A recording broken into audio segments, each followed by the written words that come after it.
नमस्कार साथियों। आज जो खबर जो है वो प्रदेश के भाजपा के मुखिया को लेकर है।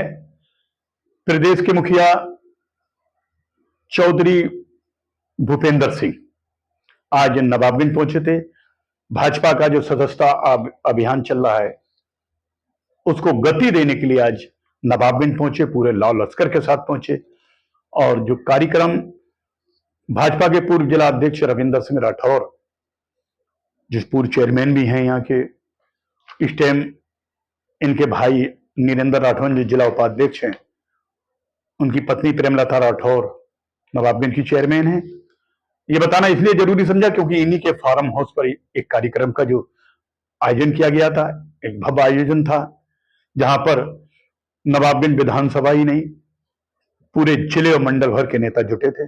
चौधरी भूपेंद्र सिंह यहाँ पहुंचे, गर्मजोशी का साथ उनका यहाँ स्वागत किया गया। नेताओं ने,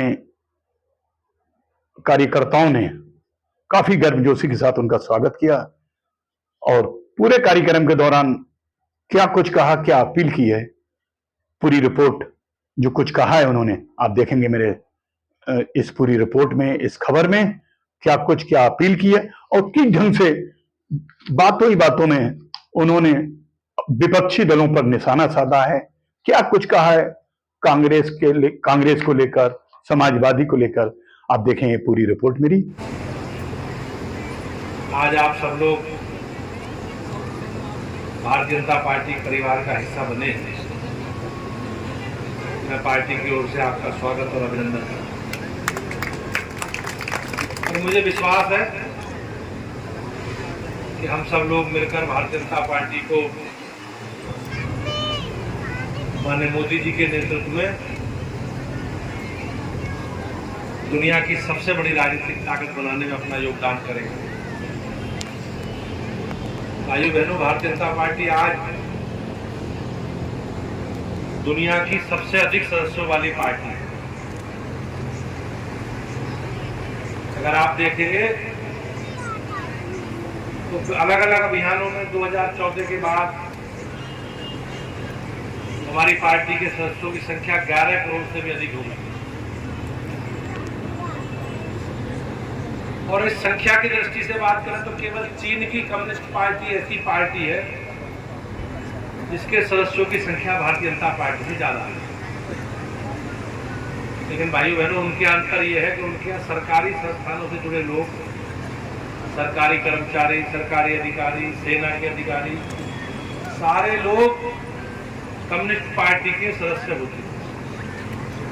लेकिन हमारे देश में किसी भी सरकारी कर्मचारी को, सरकारी अधिकारी को या सेना बल को, पुलिस बल को, किसी को भी किसी राजनीतिक पार्टी का सदस्य बनने की अनुमति नहीं है।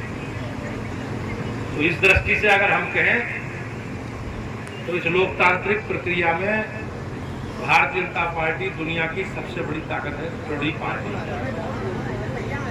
भाइयों बहनों, आज कश्मीर से लेकर कन्याकुमारी तक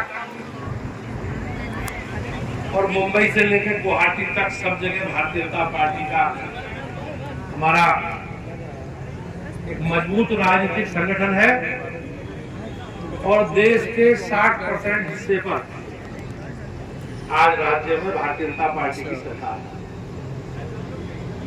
आप कश्मीर से लेकर कन्याकुमारी तक अगर देखेंगे तो दक्षिणी भारत में भारतीय जनता पार्टी जैसे राष्ट्रवादी दल के लिए काम करने में कितनी असुविधा होती होगी, इसकी परिस्थिति का ज्ञान हम सब लोगों को रहता होगा। लेकिन हमारे वरिष्ठ कार्यकर्ताओं के द्वारा प्रयास और उनके संघर्ष का परिणाम है कि आज भारतीय जनता पार्टी दक्षिणी भारत जैसे देश के हिस्से में भी एक मजबूत राजनीतिक ताकत है।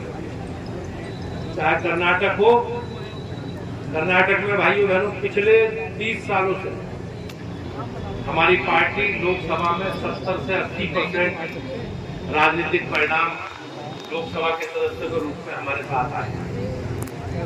हाँ, बीच में कभी कभी हम राज्य सरकार का हिस्सा बने हैं, कभी विपक्ष का हिस्सा बने हैं। ऐसी तेलंगाना में पिछली बार के मुकाबले इस बार हमारी सीटें भी बढ़ी हैं, हमारा वोट भी बढ़ा। आपने देखा होगा कि इस बार तेलंगाना जैसे सुदूर दक्षिण के राज्य में भारतीय जनता पार्टी की 17 लोकसभा की सीटों में से 8 लोकसभा की सीटें भारतीय जनता पार्टी की।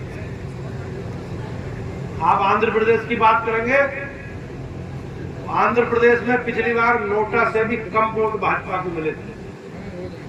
उनके यहाँ विधानसभा लोकसभा के चुनाव 7 होते, तो लोकसभा विधानसभा में हमारा कोई सदस्य निर्वाचित नहीं हो रहा है। किसी भी निर्वाचन क्षेत्र में लोकसभा में विधानसभा में भाजपा की जमानत नहीं बची थी। लेकिन इस बार हमारे लोकसभा में 4 सदस्य जीत कर आए, हमारे 11 सदस्य विधानसभा में जीत कर आए। और हम चंद्रबाबू नायडू जी के नेतृत्व में बनने वाली एनडीए की सरकार है, उसके मंत्रिमंडल का भाई बहनों हम हिस्सा है। तो हमारे लिए एक बड़ी उपलब्धि है, नोटा से भी कम वोट मिले थे। ऐसी केरल में पहली बार भारतीय जनता पार्टी का कमल खिला है, लोकसभा की एक सीट पहली बार हम जीते। इससे पहले कभी लोकसभा विधानसभा में हमारा खाता नहीं खुला, लेकिन पहली बार मोदी जी के नेतृत्व में त्रिचूर लोकसभा में भारतीय जनता पार्टी का प्रत्याशी जीता और हमारा वोट परसेंट बढ़ के 20% से ज्यादा। आप तमिलनाडु की बात करोगे तो तमिलनाडु में भी एनडीए का वोट परसेंट 20% से ज्यादा है। लेकिन हमें लोकसभा में कोई राजनीतिक दृष्टि से परिणाम में सफलता नहीं मिली। लेकिन भाई बहनों, जिस प्रकार से हमारा संगठन काम कर रहा है, उसके आधार पर मैं निश्चित रूप से कह सकता हूं कि वो दिन दूर नहीं है जब तमिलनाडु में भी भारतीय जनता पार्टी एक मजबूत राजनीतिक ताकत के रूप में देश के सामने। आप उड़ीसा का देखेंगे, उड़ीसा में पहली बार भाजपा की सरकार। और भाइयों बहनों, लोकसभा चुनावों में तो परिणामों में तो कमाल हो गया, 21 सीटों में से 20 सीटें भारतीय जनता पार्टी। आप पूर्वोत्तर के राज्यों की बात करें, असम में भाजपा की 2 बार से सरकार है, अरुणाचल में 2 बार से भाजपा की सरकार है, त्रिपुरा में 2 बार से भाजपा की सरकार है, मणिपुर में भाजपा की सरकार है, और नागालैंड में हम सरकार का हिस्सा है, मेघालय में सरकार का हिस्सा। इस विषय की चर्चा मैंने इसलिए की कि भाइयों बहनों, लंबे कालखंड की गुलामी के बाद और जिस प्रकार से कांग्रेस का एजेंडा समाज को जाति के नाम पर, भाषा के नाम पर, क्षेत्र के नाम पर बांट कर, उसके लिए ये उपलब्धि भारतीय जनता पार्टी की एक बड़ी उपलब्धि है। मोदी जी के नेतृत्व में भारतीय जनता पार्टी का जो स्वरूप आज सर्वव्यापी और सर्वस्पर्शी है, उसमें कहीं ना कहीं आप सबकी तपस्या का परिणाम। आप देखेंगे 1962 के बाद पहली बार कोई राजनीतिक पार्टी तीसरी बार सरकार में बनाने में सफल हुई। 1952, 57 और 62 में कांग्रेस ने ये काम किया, जवाहरलाल नेहरू के नेतृत्व। लेकिन भाइयों बहनों, उस समय कांग्रेस की परिस्थिति आप सब लोग जानते हैं। जो पुराने लोग हैं, देश आजाद हुआ, देश को आजादी दिलवाने में कांग्रेस की भूमिका को लोग स्वीकार करते, और कोई राष्ट्रीय पार्टी नहीं थी।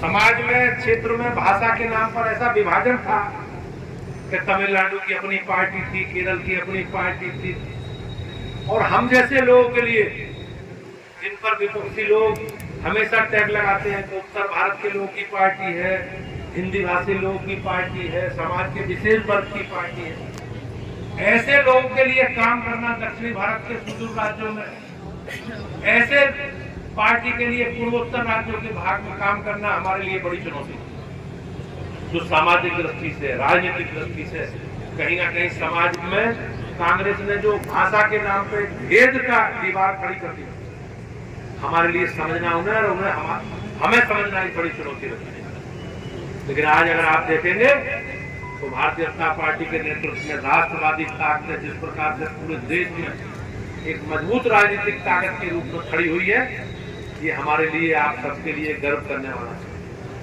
आज हम उस पार्टी के सदस्य हैं जिसके नेता मोदी जी के नेतृत्व में तीसरी बार हमारी सरकार है। और भाइयों बहनों, हमने उस संकल्पों को, कमिटमेंट को, सबको पूरा किया। धारा 370, कॉमन सिविल कोड, राम जन्मभूमि, देश को परमाणु शक्ति संपन्न राष्ट्र बनाया, और हमेशा हम कहते थे शरणार्थियों को नागरिकता देंगे, घुसपैठियों को बाहर करेंगे। हम उसकी तरफ भी आगे बढ़े। राज्यों में बिजली, पानी, सड़क, शिक्षा, स्वास्थ्य, सुरक्षा, इन सारे विषयों पर हमारी सरकार ने काम किया। और आज बदलता हुआ उत्तर प्रदेश और बदलता हुआ भारत आप सबके सामने, एक ऐसा भारत जिसे दुनिया जिसकी बात सुनती है, दुनिया जिससे राजनीतिक संबंध और सामरिक और रक्षा संबंध बनाना चाहती है, ये हमारे लिए गर्व की बात। आज आप सब लोगों के प्रयास से लोकसभा में तीसरी बार मोदी जी को समर्थन मिला है, बहुमत मिला है। मैं आभारी हूं आप सबका, और मैं निश्चित रूप से आप सबसे अपील करता हूं कि हम सब लोग आज भारतीय जनता पार्टी के परिवार का हिस्सा बने हैं, और हम लोग ये संकल्प लें कि हमें अपने प्रयास से 50-50 लोगों को सदस्य बनाना। अगर ये काम कर पाएंगे तो निश्चित रूप से हमें सक्रिय सदस्य बनने में भी स्वीकार है। और सक्रिय सदस्य इसलिए बनना है कि भारतीय जनता पार्टी एक लोकतांत्रिक पद्धति से चलने वाला संगठन है। हमारी पार्टी किसी परिवार की पार्टी नहीं है, किसी विरासत को बढ़ाने वाली पार्टी नहीं है। हमारी पार्टी आप सबकी विरासत बढ़ाने वाली पार्टी है। और अभी आपने लोकसभा चुनावों में देखा होगा, इन कांग्रेसियों ने नया खेल करा, शोर मचाया, भाजपा आएगी, संविधान बदल देगी, आरक्षण बदल देगी, खत्म कर देगी। लेकिन भाइयों बहनों, भारतीय जनता पार्टी ऐसा राजनीतिक संगठन है जिसमें संविधान में जो प्रदत्त व्यवस्था है, उस व्यवस्था के अनुसार हमारे संगठन में भी आरक्षण है। हमारे लिए अनुसूचित जाति के लिए आरक्षण है, हमारे लिए बहनों के लिए भी आरक्षण है। और उस पार्टी का स्वरूप आज सर्वव्यापी है, सर्वस्पर्शी है। हमें पूरी मजबूती के साथ पार्टी का जो लक्ष्य है, उस लक्ष्य के साथ हमें घर घर जाकर प्रत्येक परिवार से मिलना और भारतीय जनता पार्टी के सदस्य बनने के लिए लोगों को प्रेरित करना, उनसे निवेदन करना। अगर ये काम हम कर पाएंगे तो ये क्रम लगातार मोदी जी के नेतृत्व में जो जन कल्याणकारी नीति, मोदी जी के, योगी जी के नेतृत्व में जो उत्तर प्रदेश आज सबसे ज्यादा एक्सप्रेस वे वाला राज्य बना, आज बिजली की बेहतर व्यवस्था हुई है, स्वास्थ्य से जुड़े विषय बेहतर हुए, और आज जिस प्रकार से उत्तर प्रदेश एक बीमारू राज्य की श्रेणी से हटकर आज एक विकसित उत्तर प्रदेश योगी जी के नेतृत्व में हमारे आपके सामने है, ये क्रम बना रहे। और इसी संकल्प के साथ आज हम सब लोग यहाँ उपस्थित हुए हैं। मैं एक बार पुनः मंचासीन सभी पदाधिकारियों का और अपने सभी साथी भाइयों बहनों का, प्यारे बच्चों का और मीडिया के लोगों का बहुत बहुत अभिनंदन करता हूँ, और अपने नए सदस्यों से उनका बहुत बहुत स्वागत करता हूँ कि वो हमारे परिवार का हिस्सा बने हैं। हम लोग मिलकर, साथ मिलकर भारतीय जनता पार्टी की मजबूती के लिए काम करेंगे, हमारी सरकार की जन कल्याणकारी नीतियों के लिए काम करेंगे, गरीबों के लिए काम करेंगे।